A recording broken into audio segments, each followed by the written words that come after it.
ക്രിസ്തുവിൽ സ്നേഹം നിറഞ്ഞവരെ, നോമ്പുകാല ചിന്തകളിലേക്ക് ഏവർക്കും സ്വാഗതം. അവനെ ബന്ധിക്കാൻ അവർ ശ്രമിച്ചു, എന്നാൽ ആർക്കും അവനെ പിടിക്കാൻ കഴിഞ്ഞില്ല. അവൻ്റെ സമയം ഇനിയും വന്നിരുന്നില്ല.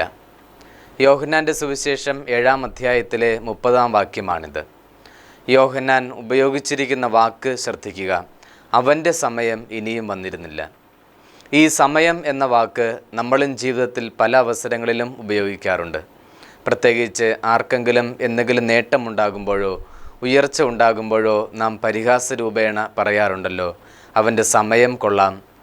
അതേസമയം നമുക്ക് എന്തെങ്കിലും അപായം സംഭവിക്കുമ്പോഴോ മോശമായത് സംഭവിക്കുമ്പോഴോ നമ്മൾ ഉപയോഗിക്കും എൻ്റെ സമയം ശരിയല്ല, അല്ലെങ്കിൽ അവൻ്റെ സമയം ശരിയല്ല എന്നൊക്കെ.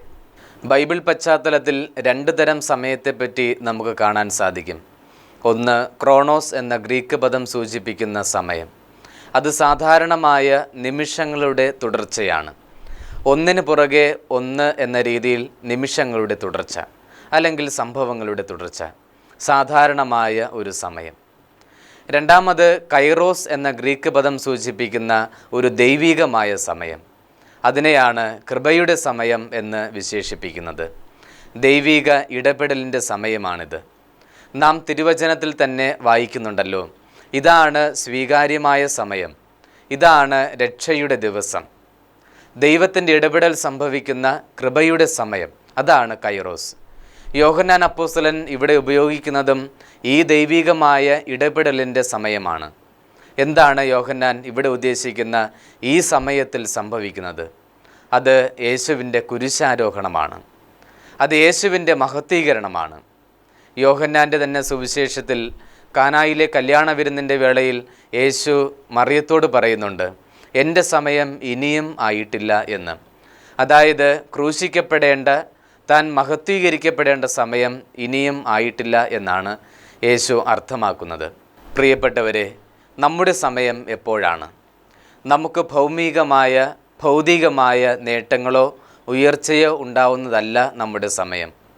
നമുക്കെന്തെങ്കിലും അപായങ്ങളോ അത്യാഹിതങ്ങളോ നമ്മുടെ തന്നെ പ്രവൃത്തികളുടെ ഫലമായി സംഭവിക്കുന്ന തകർച്ചകളോ അല്ല നമ്മുടെ അസമയം. മറിച്ച് ദൈവം ഇടപെടുന്ന കൃപയുടെ സമയം, നാം ക്രൂശിക്കപ്പെടുന്ന നിമിഷങ്ങളാണ്. നമ്മുടെ അനുദിന ജീവിതത്തിലെ കുരിശുകൾ സന്തോഷപൂർവ്വം സ്വീകരിക്കുന്ന സന്ദർഭങ്ങളാണ്. മറ്റുള്ളവർക്ക് വേണ്ടി സഹനങ്ങൾ ഏറ്റെടുക്കുന്ന അനുഭവങ്ങളാണ്. ഇതാണ് രക്ഷാകരമായ സമയം. ഇതാണ് കൃപയുടെ സമയം. ഇതാണ് ദൈവിക ഇടപെടലിൻ്റെ സമയം. പലപ്പോഴും ഇത്തരം ദുഃഖകരമായ വേദനിപ്പിക്കുന്ന അനുഭവങ്ങളിൽ നിന്ന് നാം ഓടി ഒളിക്കാറുണ്ട്. അവയെ ഓർത്ത് പരിതപിക്കാറുണ്ട്. ദൈവം എന്തുകൊണ്ട് എന്നോട് ഇങ്ങനെ ചെയ്തു എന്ന് നാം പരാതിപ്പെടാറുണ്ട്. എന്നാൽ ഇതെല്ലാം ദൈവം നമ്മുടെ ജീവിതത്തെ സ്പർശിക്കുന്ന കൃപയുടെ നിമിഷങ്ങളാണെന്ന് നാം മറന്നു പോകരുത്.